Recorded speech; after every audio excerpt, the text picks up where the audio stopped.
Hi, this is Chris, the MLS Card Guy. Welcome to another video on the channel. Today I'm going to be going over the new reward structure on Sorare.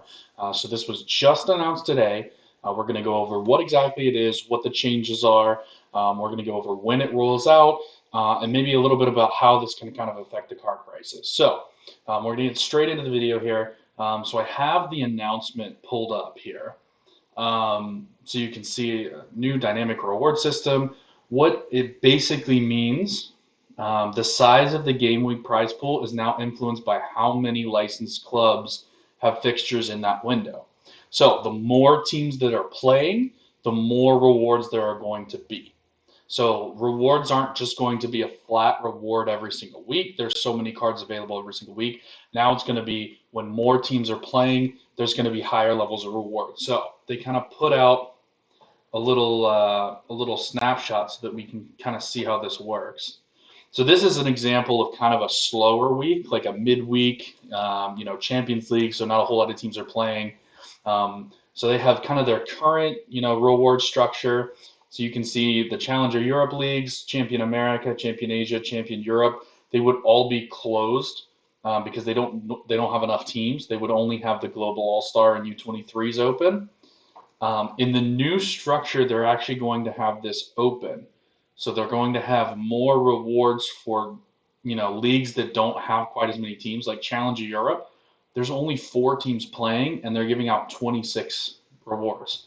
So if you have players from these four clubs and you can make a team in Challenger Europe, that is going to be kind of where I'm thinking most of the value is going to lie, is in some of these smaller leagues, playing in the midweek where there's Champions League, there's only four clubs that are actually competing in that week.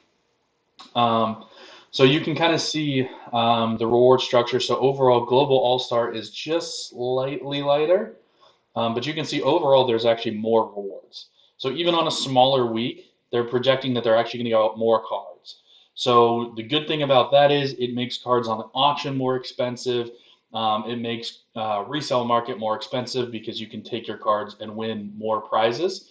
So I think moving forward, we're going to see a bump in prices as far as the secondary market and the primary market are concerned, just because there's more rewards out there for people to win. So naturally, the cards that are already out there become more valuable. So that's kind of a slower week. This is what the busier week looks like. And this is, honestly, this is insane.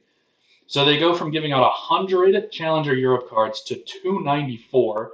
They almost triple the super rare rewards as well.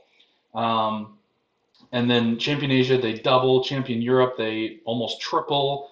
Global All Star, they almost triple that too.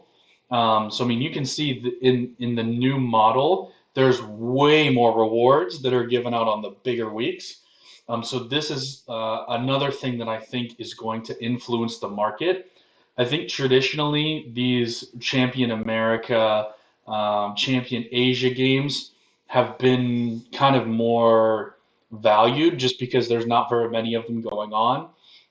So when Europe and when most of the world is shut down over the summer and you only have the MLS and the K League, and I think the J League maybe playing, um, those cards were all competing for the same amount of rewards as when all of Europe was open, all of Asia was open, everybody was open. So I think what you're going to see now is a little bit of the value come out of the MLS, the K League, the J League, and you're going to see a little bit more value come into things like Challenger Europe, things like Champion Europe. You're going to see some of the bigger clubs like the Eredivisie and the Belgian League. When those leagues are playing, there's 20 teams that are in those leagues, so there's automatically going to be huge rewards. So you're going to see those players start to become a little bit more expensive.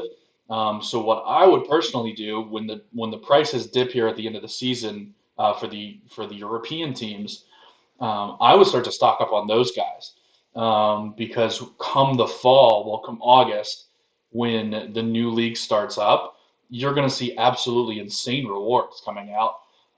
And if you can build a team with those leagues, you're going to have a chance to get in on those rewards.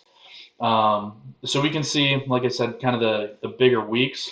Um, Some other things kind of to note here. Essentially, what's happening when more teams are playing, more rewards. When less teams are playing, less rewards. So another thing to keep in mind, Sorare's always adding more teams to the game. So theoretically, the rewards should continue to increase and increase and increase as time goes on and as they add more teams to the game. We should get bigger and bigger and bigger and bigger rewards.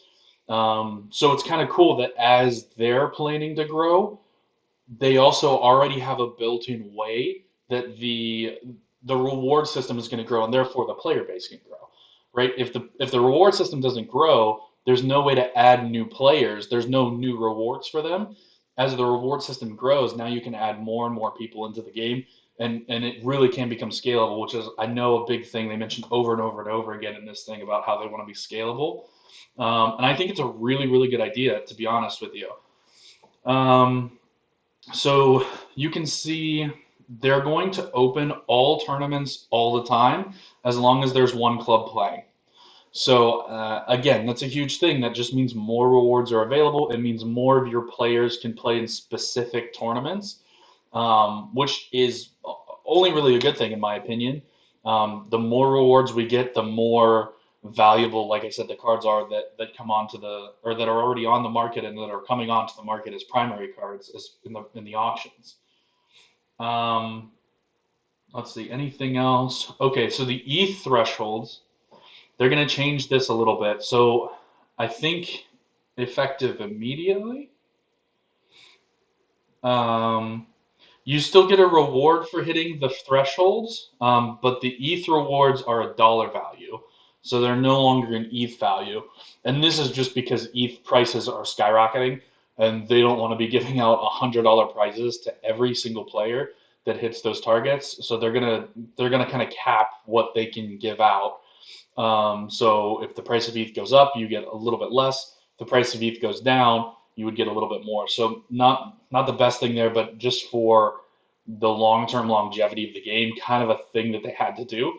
Wasn't really realistic for them to keep the ETH payouts the way that they were going with the price of ETH literally since last weekend. It's almost doubled. So maybe 2 weeks, but um, let's see, anything else? So they're kind of moving to replace the ETH rewards.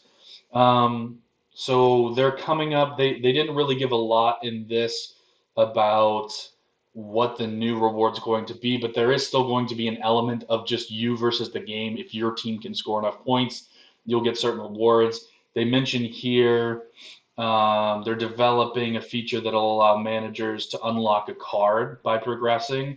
So instead of like the ETH, every week, you can you pick up maybe individual cards, which would be kind of cool.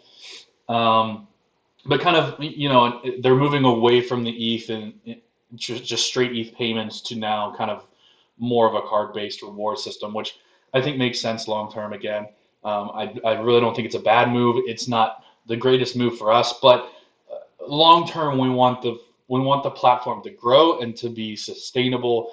And so long term, I think it does kind of work out in our favor. Um, let's see. Another thing they added was reward drops. So this is kind of a you versus the game type of thing. If you score above the 200 points, but you don't actually get into the rewards, they're gonna have kind of a random. Um, let's see. It says up to 30% of the tier three rewards will be given to managers who didn't actually end up in the rewards, in the top 100 or top 200 or whatever it may be. Um, so that's kind of cool, even if you don't finish in the top 150, but you still have a pretty decent week, you at least get a chance of finishing, of winning a card. I think that's good to kind of bring new people into the game. You don't necessarily have to have like Mbappe and Neymar and all the huge name players to win and just keep racking up rewards. You can kind of have a smaller team, and you may not win every week. You may, win 1 out of 4 weeks, 1 out of 5 weeks, 1 out of 2 weeks. Just depends on how lucky you get. But that gives more rookie managers a chance to kind of get into the game and actually earn rewards. And I think it's a good incentive to kind of bridge that gap between the rookie player and the veterans who are kind of raking in all the rewards. Um, So I think that's an interesting approach. We'll see how it works out. Um, they give you the formula there. Um, Different weeklies. So I mean, nothing really cool there, really of note. Um, so like I said, we'll go over kind of the way that these are going to be structured. So they say that they're going to roll them out in May. So that kind of leads me to believe like after the European season ends, they'll kind of switch things up a little bit. And then moving forward, we'll get this new reward structure. Overall, I think this is absolutely a win for the player base for Sorare. More rewards can only ever really be a good thing. Um, I'm really excited to see how it all kind of plays out. As far as maybe market impacts, like I said before, I would think Champion Europe, Challenger Europe, the leagues that have more teams in them, like the Belgian league, they have I think everybody. Eredivisie, they have everybody. MLS, they have everybody. So those leagues, I think, will get a little bit more value compared to. Um, Trying to think of a good example compared to like the Italian league where they have, I think Milan, Juventus, but they don't have most of the other teams in the league. If the Italian league is playing, there's only two or three teams that are actually added on. I think that kind of takes some of the juice out of those cards and puts it into the leagues where if you have one of the 20 teams in Belgium, um, you can potentially win a reward that's much bigger as opposed to if you have one of the teams from Juventus and that's the only team playing, you're not really going to win a huge reward. There's only 20 cards that are going to be given out. So it'd be interesting to see how it affects the market. Um, but yeah, I think that's a this is like I said a win absolutely for all of the players. I'm excited to see how it rolls out. It should be a lot more rewards for everybody. So if you do have any questions, please feel free to reach out to me. Leave a comment down below. Um, I will also link my Twitter handle. You can reach out to me on Twitter as well, at MLS Card Guy, on Instagram at MLS Card Guy. But I really appreciate you guys watching the video. If you do like it, make sure you subscribe. It really helps me out.